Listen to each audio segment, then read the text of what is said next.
1. 나홀로 밤낚시. 친구에게 들었던 이야기를 투구하겠습니다. 친구는 베스 낚시를 하고 있는데 밤에는 물고기의 경계심이 풀어져서 대물을 낚기 쉽다는 이야기를 듣고 밤낚시를 나갔다고 합니다. 친구가 향했던 낚시터는 산속에 있는 연못으로 친구네 집에서 차로 40분 정도의 사람들이 잘 모르는 숨은 장소라고 합니다. 준비를 마치고 심야 1시경에 집을 나서 좋아하는 음악을 들으면서 산길을 올랐습니다. 산길에 다다랐을 때 갑자기 이명현상이 일어나고 이어서 가벼운 두통을 느꼈다고 합니다. 산에 올라서 그런가 별 신경은 쓰지 않고 그대로 연못으로 향했습니다.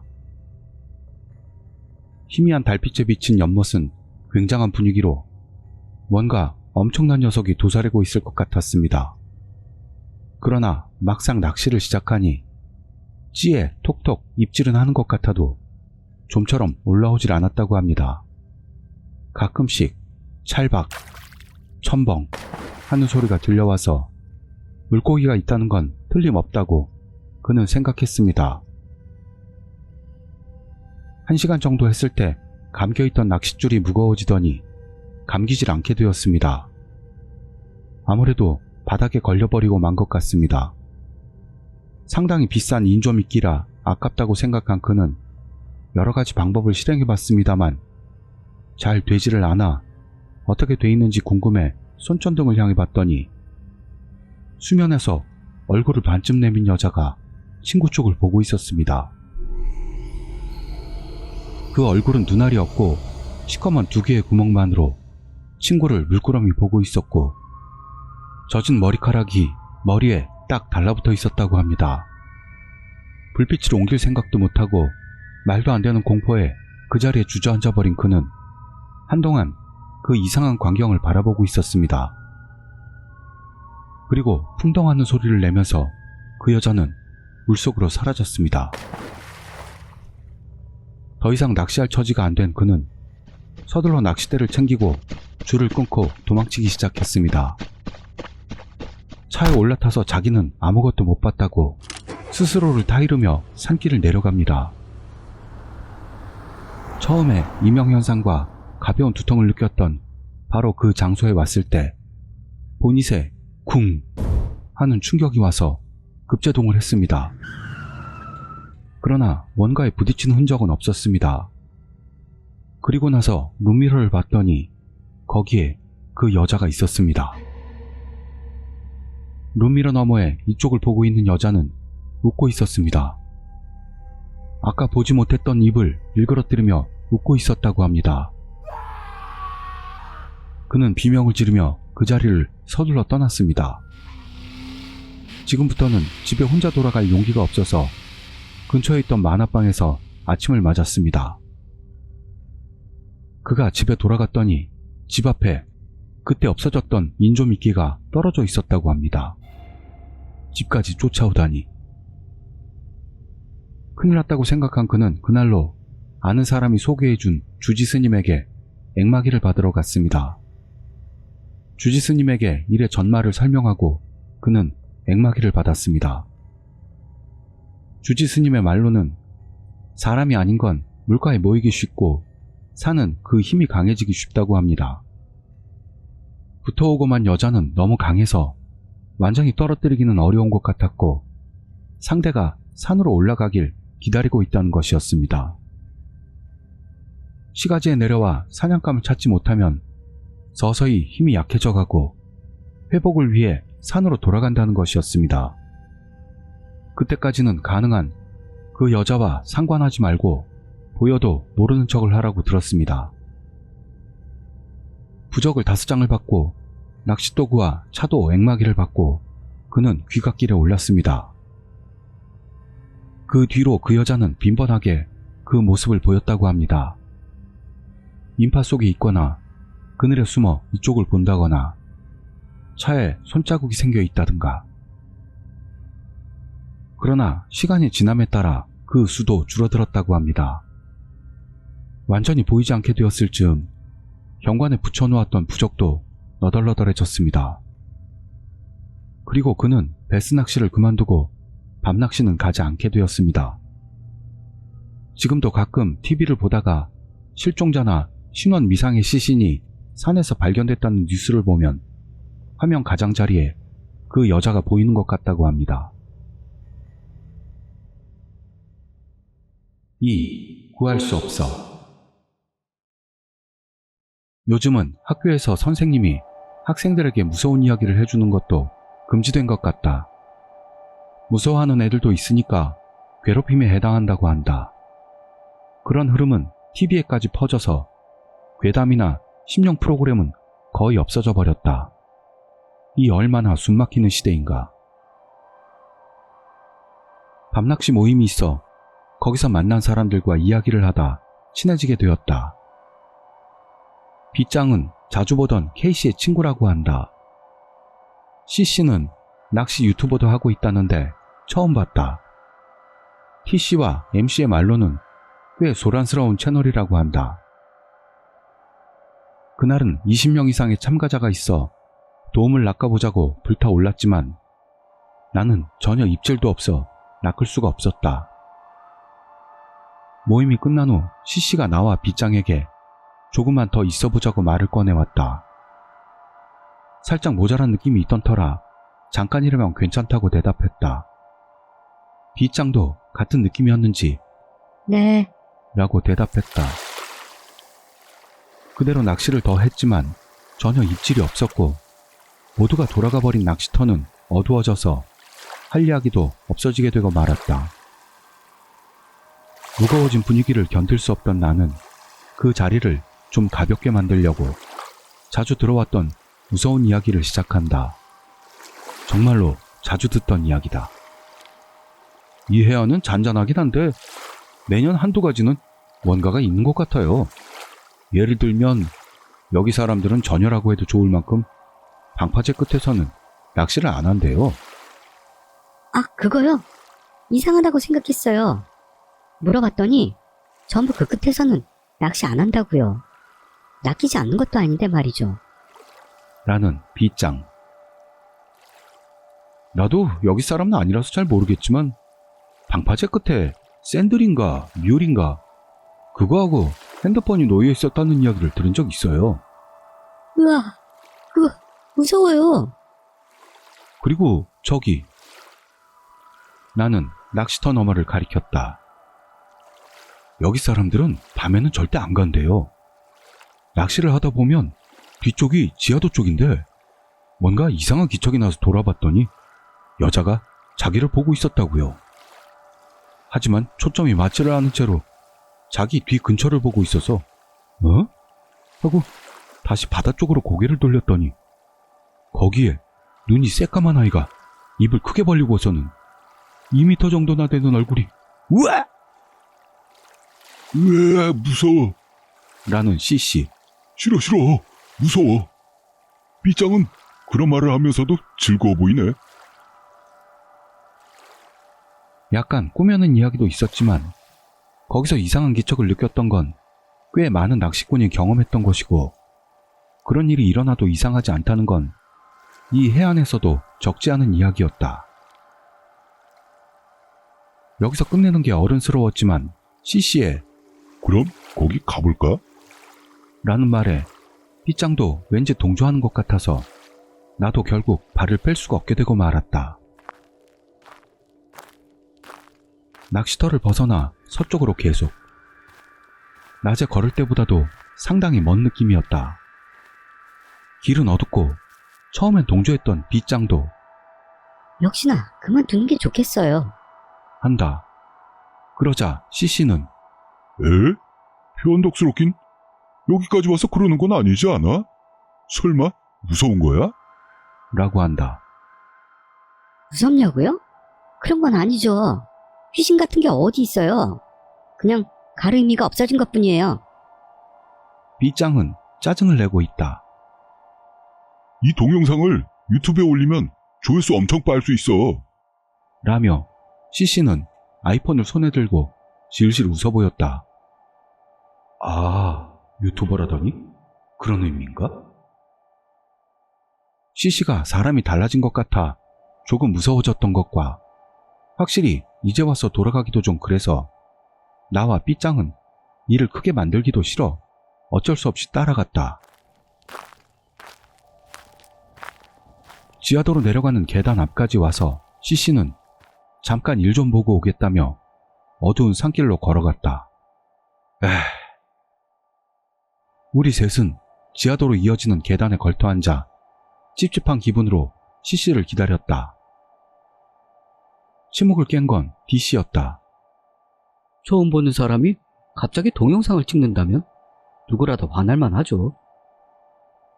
D씨가 무슨 말을 하고 싶은 건지는 몰랐지만 나와 B짱은 솔직하게 맞아요 라고 했다. 그런 일을 당한다면 귀신들도 화가 나지 않을까요? 원래는 사람이 없기도 하니까요. 무슨 말을 하고 싶었는지 깨달았다. 영상을 찍고 그걸 유튜브 같은 데 업로드한다면 귀신들을 화나게 만드는 게 아닐까라는. 하지만 이미 나는 여기에 발을 들인 순간부터 화가 나 있을 거라 생각했다. 영린을 건드리고 싶지 않다는 건 알아요. 하지만 C씨는 벌써 영상 올릴 생각뿐인 것 같네요. 아까 설마 무섭냐는 말을 들은 뒤로 B짱은 아무래도 동참할 생각인 것 같은지 A씨는 어쩔 작정이세요? 하고 내게 물어왔다. D씨도 곁눈질로 나를 보고 있다. 나는 별 상관없어요. 모두 같이 간다면 무섭지도 않고. 그런 이야기를 하는 동안 C씨가 돌아왔다.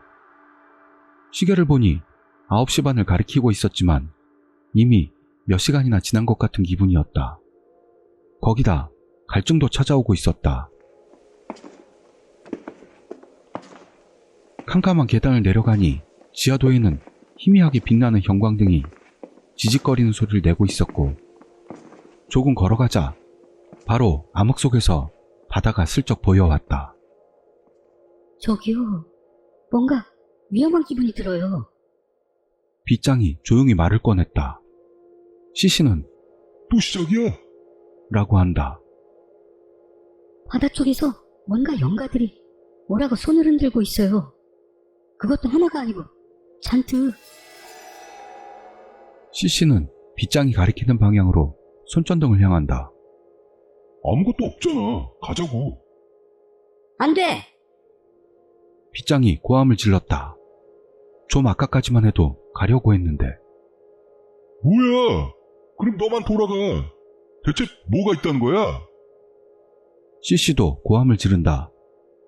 엄청 험악한 분위기가 되고 말았다. 그럼 먼저 돌아갈게요. 어떻게 돼도 난 몰라요. 나도 B짱의 말을 듣는 동안 엄청나게 무서워졌다. 누가 오라고 손짓한다고. 나도 돌아갈게요. C씨는 겁쟁이들이구만. 하는 말을 내뱉고 D씨와 함께 바다 쪽으로 사라져갔다. 자, 빨리 가자고요. B짱은 그러더니 내 손을 잡아 끌면서 엄청 빠른 걸음으로 왔던 길을 되돌아갔다. 나는 몇 번을 기다리라고 말했는데 B짱은 그런 내 목소리는 무시하고 지하도를 빠져나와 계단으로 올라 역 쪽을 향했다. 숨을 헐떡이며 역에 도착해서 나는 자판기에서 산 음료수로 목을 축인 뒤 저 사람들 괜찮을까요? 라고 했다. B짱은 왠지 나를 노려보고 있다. 절대로 구할 수 없다고 봐요. B짱의 발언에 놀란 나는 바로 대답했다. 예? 왜요? 저 사람들 어린애들도 아니니 동영상 찍고 나면 바로 돌아가겠죠. 실은 누가 손을 흔들고 있다는 말은 거짓말이에요. 아무도 오라고 손짓하거나 하지 않았어요. 나는 뭐야? 거짓말한 거예요? 하며 웃는 얼굴로 말했다. 저기 A씨, 아직 모르겠어요? 어? D씨라는 사람 누구예요?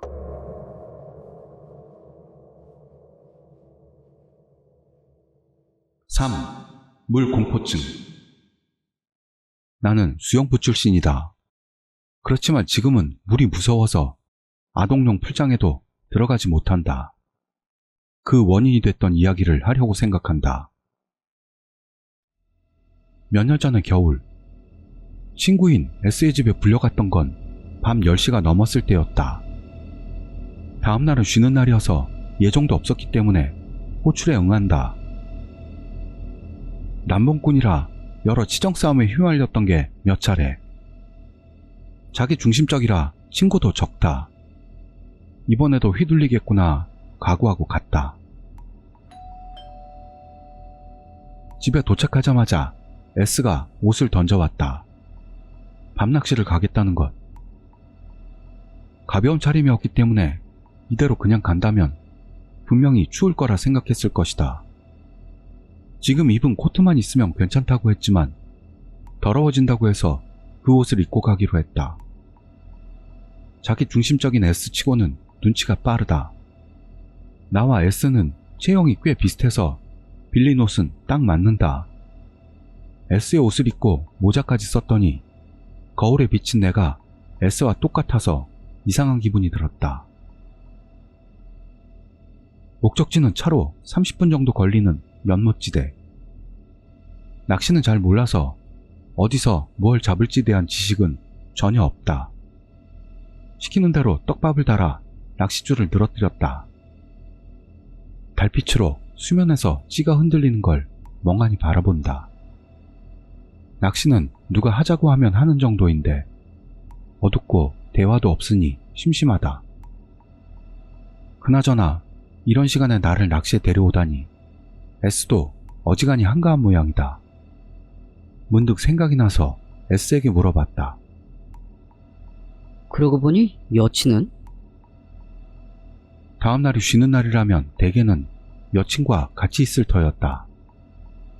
특히나 지금 사귀는 여친은 찰싹 달라붙는 걸 좋아한다고 자랑스럽게 떠들기도 했으니까. 아, 그 일인데. 문득 심각한 얼굴을 하고 S가 나를 봤다.